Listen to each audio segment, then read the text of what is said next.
பயிர்க்கடன் தள்ளுபடி குறித்த தமிழக அரசின் புதிய அறிவிப்புக்கு விவசாயிகள் சங்கத்தினர் எதிர்ப்பு தெரிவித்துள்ளனர். 75,000 ரூபாய் வரை பயிர்க்கடன் வாங்கிய விவசாயிகளின் கடன் முழுமையாக தள்ளுபடி செய்யப்படும் என்று தமிழ்நாடு அரசு அறிவிப்பு வெளியிட்டிருந்தது. இந்நிலையில் இதற்கு எதிர்ப்பு தெரிவித்துள்ள விவசாயிகள் தேர்தல் வாக்குறுதியின்படி சிறு குறு விவசாயிகளின் கடன் முழுவதையும் தள்ளுபடி செய்ய வேண்டும் என்று வலியுறுத்தியுள்ளனர்.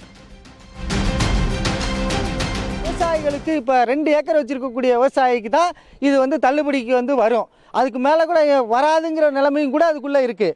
அப்போ அதுக்கு மேலே ஒரு 3 ஏக்கர் வச்சுருந்தா இன்றைக்கி சிறு விவசாயிக்கு தள்ளுபடி இல்லை அப்படிங்கிற நிலைமையில் இன்றைக்கி ஏற்கனவே சொன்ன மாதிரி 5 ஏக்கர் நிலம் வைத்திருக்கக்கூடிய வரையில் சிறு குறு விவசாயிகள் அனைவருக்கும் முழுமையாக கடனை தள்ளுபடி செய்யணும். இப்பொழுது 75,000 என்று அறிவித்திருப்பது வரவேற்கத்தக்கது என்றாலும் முழுமையான அளவிற்கு 5 ஏக்கருக்கு உட்பட்ட விவசாயிகளுக்கு பெற்றிருக்கக்கூடிய கடன்களை முழுமையாக தள்ளுபடி செய்ய வேண்டும் என்பதுதான் விவசாயிகள் அமைப்பினுடைய கோரிக்கையாக இருக்கிறது. தஞ்சாவூர்ல பேசுறப்ப என்ன சொன்னார்னா, நான் அடுத்த பிறவின்னு ஒன்று இருந்துச்சுன்னா அது விவசாயியை தான் நான் பிறக்கணும், விவசாயிக்கோட பிள்ளையா தான் பிறக்கணும், நான் கண்ணீர் வடிக்கிறேன்னு சொல்லிட்டு திரும்ப எப்படி இந்த யோசனை வருதுன்னு தெரிய மாட்டேங்குது.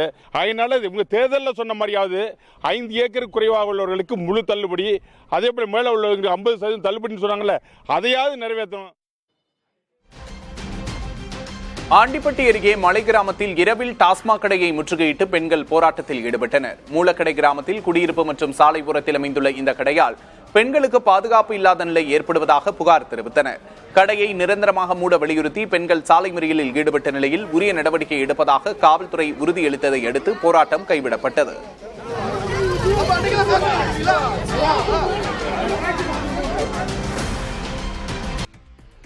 மதுரை மாவட்டம் மேலூர் அருகே பாதையில் நிறுத்தப்பட்ட தார் சாலை அமைக்கும் பணி புதிய தலைமுறை செய்தி எதிரொலியாக பூர்த்தி செய்யப்பட்டது. மாங்குளப்பட்டி முதல் பூதமங்கலம் வரையிலான தார்ச்சாலை பணி கற்கள் மட்டுமே பரப்பப்பட்டு மந்தமாக இருந்தது. இதனால் மாங்குளப்பட்டி நல்ல சுக்காம்பட்டி வழியாக சிங்கம் புணரி செல்லும் அரசு பேருந்துகள் கிராமங்களுக்குள் வரவில்லை என அப்பகுதி மக்கள் புகார் தெரிவித்தனர். இதுகுறித்து புதிய தலைமுறையில் செய்தி வெளியானதை அடுத்து தார் சாலை அமைக்கும் பணி முழுமையடைந்துள்ளது. ஈரோடு மாவட்டம் புஞ்சை புளியம்பட்டியில் பெய்த கனமழையால் நகராட்சி பேருந்து நிலையம் மற்றும் முக்கிய சாலைகளில் மழை நீர் பெருக்கெடுத்து ஓடியது. குறிப்பாக சத்தியமங்கலம் கோவை சாலையில் நீர் தேங்கியதால் வாகனங்கள் ஊர்ந்து சென்றன. இதனால் போக்குவரத்து நெரிசல் ஏற்பட்டு வாகன ஓட்டிகளும் பொதுமக்களும் அவதிக்குள்ளாகினர்.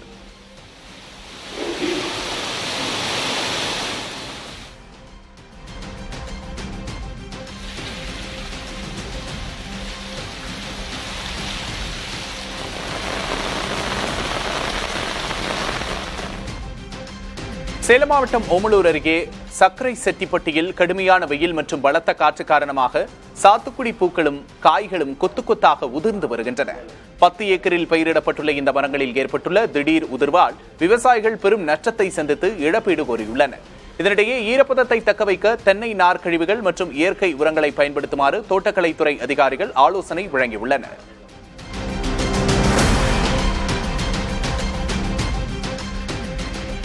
கார் சாகுபடிக்காக கடனாநதி ராமநதி அணைகளில் இருந்து நீர் திறக்க விவசாயிகள் வலியுறுத்தியுள்ளனர். தென்மேற்கு பருவமழையால் அணைகளின் நீர்மட்டம் வேகமாக உயர்ந்து வருகிறது. இதனால் இந்த ஆண்டு கார் சாகுபடி பணிகளை முன்கூட்டியே தொடங்கி அறுவடையை முடிக்க ஏதுவாக அணைகளில் இருந்து உடனடியாக பாசனத்திற்காக நீர் திறக்க வேண்டும் என்று தென்காசி மற்றும் நெல்லை மாவட்ட விவசாயிகள் அரசுக்கு கோரிக்கை விடுத்துள்ளனர்.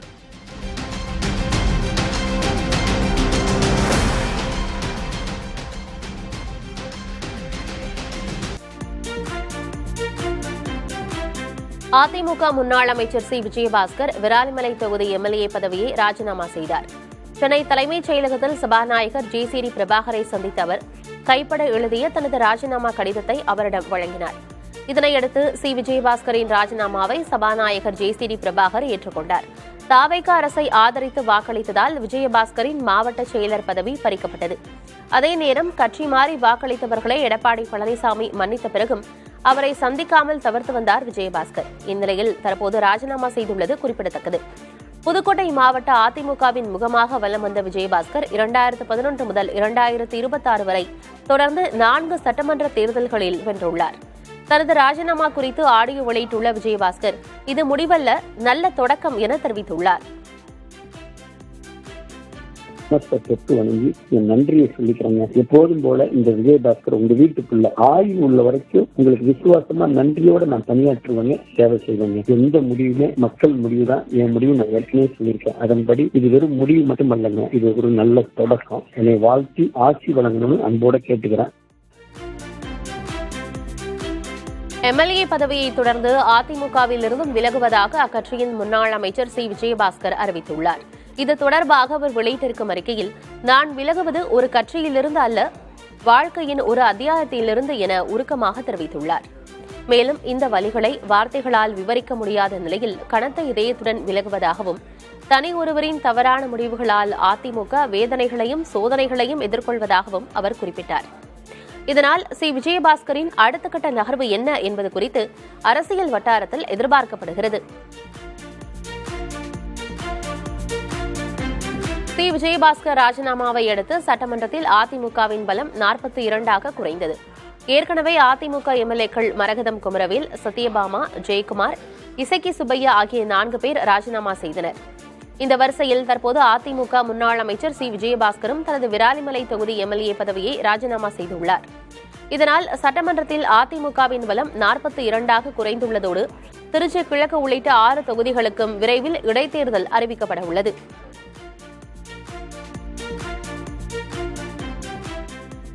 அதிமுகவிலிருந்து சி விஜயபாஸ்கர் விலகியுள்ள நிலையில் அது குறித்து எதிர்க்கட்சித் தலைவர் உதயநிதி ஸ்டாலின் விமர்சித்திருக்கிறார்.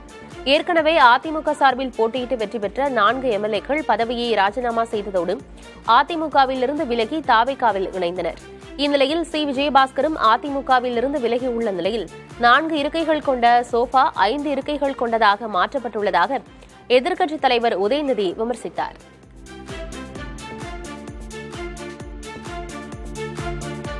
தமது பெயரை சொல்லி யார் பணம் கேட்டாலும் கொடுக்க வேண்டாம் என பள்ளிக்கல்வித்துறை அமைச்சர் ராஜ்மோகன் அறிவுறுத்தியுள்ளார். சென்னையில் தனியார் பள்ளிகளுக்கான அங்கீகார ஆணைகள் வழங்கும் நிகழ்ச்சி நடைபெற்றது.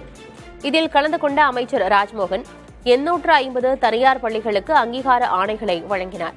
நிகழ்ச்சியில் உரையாற்றிய அவர், தனியார் பள்ளிகள் தாங்கள் வசூலிக்கும் கட்டணத்தை முடிந்தவரை குறைத்துக் கொள்ள வேண்டும் என வலியுறுத்தினார். இனி ரெனவலுக்காகவும் என்ஓசிக்காகவும் யாருக்காகவும் எதுக்காகவும் ₹1 நீங்க தர வேண்டாம்.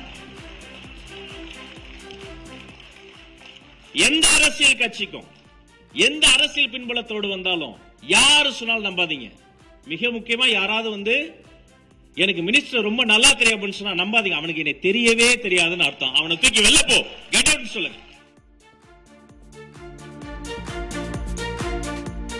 தாவேகா ஆட்சி இன்னும் 3 மாதங்கள் மட்டுமே நீடிக்கும் என்றும் தானாகவே திமுக மீண்டும் ஆட்சிக்கு வரும் என்றும் திமுக எம்எல்ஏ அனிதா ராதாகிருஷ்ணன் தெரிவித்தார். தாவேகா ஆட்சியில் பாலியல் குற்றங்கள் அதிகரித்து விட்டதாகவும் இதனால் மக்கள் பெரும் ஏமாற்றமடைந்துள்ளதாகவும் திமுக ஆட்சியை மக்கள் எதிர்பார்த்து இருப்பதாகவும் அவர் குறிப்பிட்டார். அதிகபட்சம் இருந்தா 3 மாசம் அந்த ஆட்சி இருக்கும். அதுக்கு பிறகு தானா திராவிட முன்னேற்ற கழகத்தினுடைய ஆட்சி, நம்முடைய தலைவர் தளபதியினுடைய ஆட்சி தமிழகத்தில் வரணும். பாலியல் குற்றவாளிகளுக்கு கடுமையான தண்டனை வழங்கப்பட வேண்டும் என பாமக எம்எல்ஏ சௌமியா அன்புமணி வலியுறுத்தியுள்ளார். சென்னையில் நடைபெற்ற சட்டமன்ற உறுப்பினர்களுக்கான பயிற்சி பட்டறையில் பங்கேற்ற பிறகு செய்தியாளர்களை சந்தித்த அவர், போக்சோ நீதிமன்றங்களின் எண்ணிக்கையை அதிகரிக்க வேண்டும் எனவும் கோரிக்கை விடுத்தார். ஒரு குழந்தைய மேல் கை வைத்து அந்த குழந்தைய இவ்வளவு பெரிய துன்புறுத்துக்கு உள்ளாக்கிய அத்தனை கைவர்களுக்கு, அந்த ராட்சசர்களுக்கு உடனடியாக இந்த மரண தண்டனை என்பது கண்டிப்பாக வழங்கப்பட வேண்டும். அப்படி இருந்தாதான் பயப்படுவாங்க அடுத்ததான் இன்னொரு குழந்தை மேல கை வைக்க. நீதிமன்றங்கள் அதிகப்படுத்தப்பட வேண்டும். அதே போல 1 மாசத்துல தண்டனை கொடுக்கப்பட வேண்டும். மதுரையில் போலீஸ் பாதுகாப்பு வாகனம் பழுதாகி நின்றதால் நீட் வினாத்தாளை எடுத்து சென்ற வாகனமும் நடுவழியில் நிறுத்தப்பட்டது. நாடு முழுவதும் வரும் 21ஆம் தேதி நீட் மறுதேர்வு நடைபெறும் நிலையில் மதுரை விமான நிலையத்திற்கு விமானம் மூலம் வினாத்தாள்கள் எடுத்து வரப்பட்டன. பின்னர் அங்கிருந்து போலீஸ் பாதுகாப்பு வாகனத்துடன் அஞ்சல் துறைக்கு சொந்தமான வாகனத்தில் நீட் வினாத்தாள் தூத்துக்குடிக்கு புறப்பட்டது. அப்போது போலீஸ் வாகனம் பழுதானதால் வினாத்தாள் இருந்த வாகனமும் பாதி வழியில் நிறுத்தப்பட்டது. அந்த வாகனத்தை பாதுகாப்பு வீரர்கள் தீவிரமாக கண்காணித்தனர். நெல்லை கவின் ஆணவ கொலை வழக்கில் தாக்கல் செய்யப்பட்ட குற்றப்பத்திரிகையை ரத்து செய்ய கோரிய வழக்கின் விசாரணை ஜூன் 23ஆம் தேதிக்கு ஒத்திவைக்கப்பட்டுள்ளது. கவினை கொலை செய்த சுர்ஜித், அவரது தந்தை சரவணன், தாய் கிருஷ்ணகுமாரி உள்ளிட்ட சிலரை சிபிசிஐடி காவல்துறையினர் கைது செய்தனர். தங்கள் மீது திருநெல்வேலி கீழமை நீதிமன்றத்தில் தாக்கல் செய்யப்பட்ட குற்றப்பத்திரிகையை ரத்து செய்ய கோரி கிருஷ்ணகுமாரி உயர்நீதிமன்ற மதுரை அமர்வில் மனு தாக்கல் செய்தார். இந்த வழக்கை விசாரித்த நீதிபதி விஜயகுமார் வழக்கை ஜூன் 23ஆம் தேதிக்கு ஒத்திவைத்து உத்தரவிட்டார். அரசு பொதுத்துறை நிறுவனங்களின் கடன்களையும் சேர்த்து மொத்த கடன் 13.18 லட்சம் கோடி ரூபாயாக மதிப்பிடப்பட்டுள்ளது. இதுகுறித்து நிதியமைச்சர் மரிய வில்சன் வெளியிட்ட வெள்ளை அறிக்கையில் பொதுத்துறை நிறுவனங்களின் மொத்த கடன் 3.18 லட்சம் கோடி ரூபாய் என தெரிவிக்கப்பட்டுள்ளது. இதில் தமிழ்நாடு மின்வாரிய குழுமத்திற்கு மொத்தமாக 2.47 லட்சம் கோடி ரூபாய் கடன் உள்ளதாக தெரிவிக்கப்பட்டுள்ளது. மாநில அரசு போக்குவரத்து கழகங்களின் கடன் 43,865 கோடி ரூபாயாக இருப்பதாகவும் குறிப்பிடப்பட்டுள்ளது. தமிழ்நாடு நுகர்பொருள் வாணிப கழகத்தின் நடப்பு மூலதன கடன் 27,181 கோடி ரூபாயாக உள்ளது. அதனுடன் சென்னை பெருநகர குடிநீர் வழங்கல் மற்றும் கழிவு நீர் அகற்று வாரியத்துக்கு 4,961 கோடி ரூபாயும், தமிழ்நாடு குடிநீர் வடிகால் வாரியத்துக்கு 2,815 கோடி ரூபாயும் கடனாக உள்ளதாக வெள்ளை அறிக்கையில் தெரிவிக்கப்பட்டுள்ளது. ஊழலற்ற நிர்வாகம், கொள்முதல் செலவை குறைத்தல் ஆகியவையே நிதி பற்றாக்குறைக்கான தீர்வு என தமிழக அரசின் வெள்ளை அறிக்கையில் தெரிவிக்கப்பட்டுள்ளது. அதன்படி ஜிஎஸ்டி, முத்திரைத்தாள், பத்திரப்பதிவு, ஆயத்தீர்வை, கனிம வளம் ஆகியவற்றில் ஊழலற்ற நிர்வாகத்தின் மூலம் நடப்பு ஆண்டில் 20,000 கோடி ரூபாய் வரை கூடுதல் நிதி வரவை ஏற்படுத்தலாம் என கணிக்கப்பட்டுள்ளது. மேலும் பொது கொள்முதல் ஒப்பந்த புள்ளிகளில் ஏற்படும் நிதி இழப்புகளை குறைப்பதன் மூலம் பெருமளவிலான கூடுதல் நிதியை பெற வழிவகை செய்யப்படும் என தெரிவிக்கப்பட்டுள்ளது. அதேபோல பொதுத்துறை நிறுவனங்களான மின்துறை, போக்குவரத்து கழகம், நுகர்பொருள் வாணிப கழகங்களில் சீர்திருத்தம் மேற்கொள்ளப்படும் என கூறப்பட்டுள்ளது. இது கட்டமைப்பு சார்ந்ததாக இருக்கும் என்றும் மானியம் அல்ல எனவும் குறிப்பிடப்பட்டுள்ளது.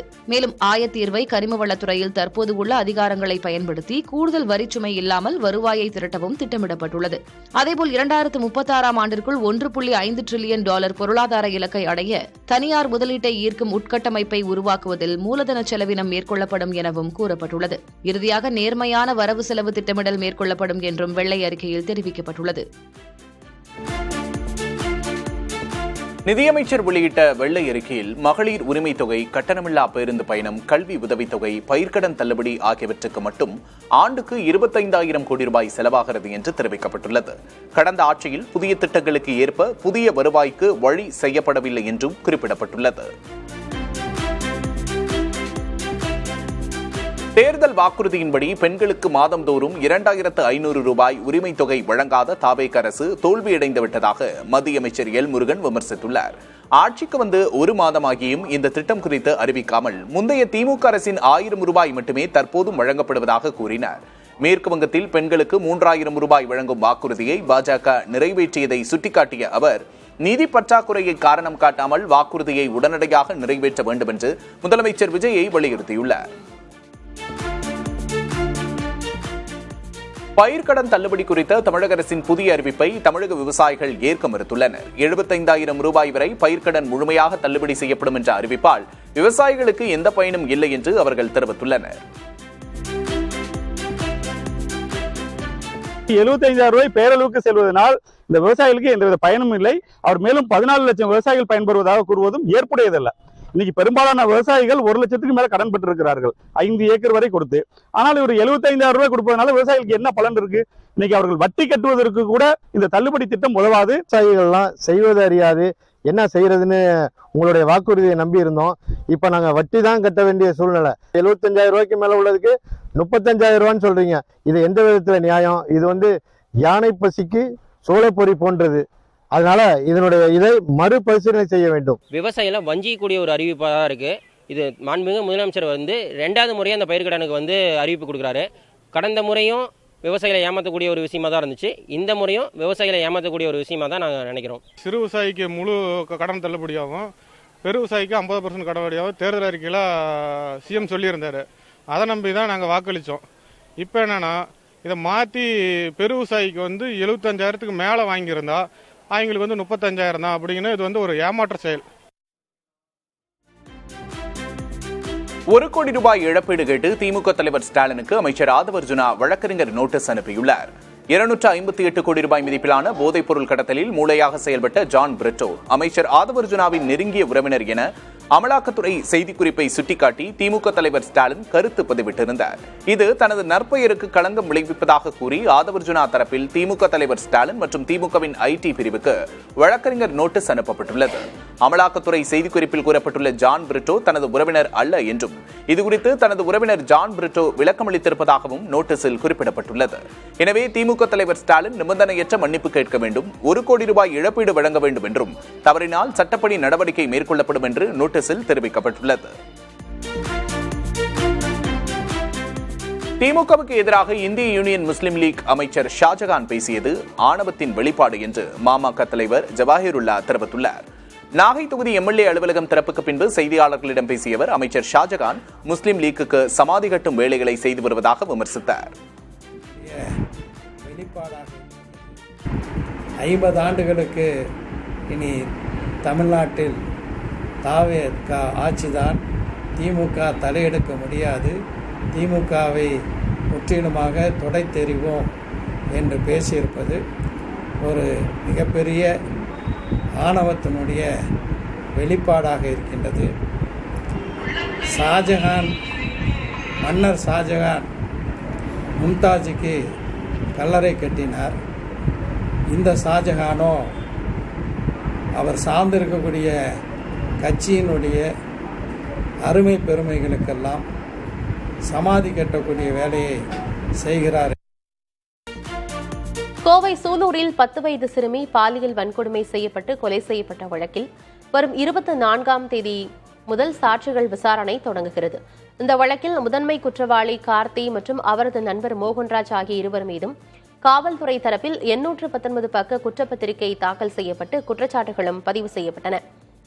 போக்சோ நீதிமன்றத்தில் இந்த வழக்கு விசாரணை நடைபெற்று வரும் நிலையில் விரைவில் இறுதி தீர்ப்பு வழங்கப்படும் என்று எதிர்பார்க்கப்படுகிறது. கடந்த 3 நாட்களில் தமிழ்நாட்டின் பல்வேறு பகுதிகளில் பெண்களுக்கு எதிரான பாலியல் குற்றங்கள் பதிவாகியுள்ளன. சென்னை மற்றும் அதன் புறநகர் பகுதிகளில் மட்டும் 4 குற்றங்கள் பதிவாகியுள்ளன. காஞ்சிபுரம் மாவட்டத்தில் மனநலம் குன்றிய 23 வயது பெண்ணை பாலியல் வன்கொடுமை செய்த 50 வயது மதிக்கத்தக்க காவலாளி கைது செய்யப்பட்டுள்ளார். சென்னை மாவட்டத்தில் இரவு சாலையில் நடந்து சென்ற பெண்ணிடம் பாலியல் அத்துமீறலில் ஈடுபட்ட குற்றச்சாட்டின் அடிப்படையில் 29 வயது நபர் கைது செய்யப்பட்டுள்ளார். சென்னையின் மற்றொரு பகுதியில் பெண்ணின் வீட்டிற்குள் புகுந்து அவரை பாலியல் வன்கொடுமை செய்த வாலிபர் கைது செய்யப்பட்டுள்ளார். சென்னையின் மையப்பகுதியில் உள்ள வணிக வளாகம் ஒன்றில் லிப்டுக்குள் 38 வயது பெண்ணுக்கு பாலியல் தொல்லை அளித்ததாக 41 வயது நபர் கைது செய்யப்பட்டுள்ளார். திருவண்ணாமலை மாவட்டத்தில் இயற்கை உபாதையை கழிக்க ஏரி பகுதிக்கு சென்ற 25 வயது மதிக்கத்தக்க கருவுற்ற பெண்ணிடம் பாலியல் அத்துமீறலில் ஈடுபட்டவர் கைது செய்யப்பட்டுள்ளார். தனது அந்தரங்க புகைப்படங்களை வெளியிட்டு விடுவதாக மிரட்டி பாலியல் தொல்லை அளிப்பதோடு கொலை மிரட்டல் விடுப்பதாக இளம்பெண் ஒருவர் மதுரை ஆட்சியர் அலுவலகத்தில் புகார் அளித்தார். சிவகங்கை மாவட்டத்தில் பெண் காவலருக்கு பாலியல் தொல்லை அளித்த விவகாரத்தில் 3 பேர் கைது செய்யப்பட்டுள்ளனர். சேலம் மாவட்டத்தில் பெண்களின் ஆபாச வீடியோக்களை செல்போனில் பதிவு செய்து வைத்துள்ள மணிகண்டன் என்பவர் கைது செய்யப்பட்டுள்ளார். குழந்தைகள் மற்றும் பெண்களின் பாதுகாப்பு குறித்து பொதுமக்கள் அச்சப்படவோ பதற்றப்படவோ தேவையில்லை என அமைச்சர் வன்னியரசு தெரிவித்தார். பெண்கள் மற்றும் குழந்தைகளின் பாதுகாப்பிற்காக சிங்கப்பெண்கள் சிறப்பு அதிரடிப்படை உருவாக்கப்பட்டுள்ளதாகவும் காவல்துறை நடவடிக்கைகளை தீவிரப்படுத்தி வருவதாகவும் தெரிவித்தார். 18ஆம் தேதி அசெம்பிளி கூடுறதுனால கட்டாயம் இது விரைவில் கட்டுக்குள் வரும் என்பதில் எந்த மாற்று கருத்தும் இல்லை. யாரும் இது குறித்து அச்சப்பட வேண்டிய அவசியமும் இல்லை, பதற்றப்பட வேண்டிய அவசியமும் இல்லை. கூடுதலான முன்னெடுப்புகள், கூடுதலான நடவடிக்கைகள் எல்லாம் யாரையுமே விட்டு வைக்கல, எல்லாருமே கைது பண்ணியிருக்கிறாங்க. சட்டமன்ற தேர்தல் தோல்வி குறித்து ஆராய அமைக்கப்பட்ட 38 பேர் கொண்ட திமுக குழுவினர் 6வது நாளாக தங்களது கள ஆய்வு அறிக்கையை மு.க. ஸ்டாலினிடம் வழங்கினர். கடலூர், பெரம்பலூர், அரியலூர், திருச்சி, சேலம் ஆகிய மாவட்டங்களின் அறிக்கைகளை திமுக எம்பி கிரிராஜன் மற்றும் வழக்கறிஞர் சரவணன் தலைமையிலான குழுக்களைச் சேர்ந்தவர்கள் ஆழ்வார்பேட்டை இல்லத்தில் ஸ்டாலினை சந்தித்து வழங்கினர். அப்போது தொகுதி வாரியாக தொண்டர்களின் மனநிலை, கட்சியில் செய்ய வேண்டிய மாற்றங்கள் குறித்து 30 நிமிடங்களுக்கு மேலாக ஸ்டாலின் கேட்டறிந்ததாக கூறப்படுகிறது. அனைத்து மாவட்ட அறிக்கைகளும் கிடைத்த பிறகு விரிவான ஆலோசனைக் கூட்டம் நடத்த திமுக திட்டமிட்டுள்ளது.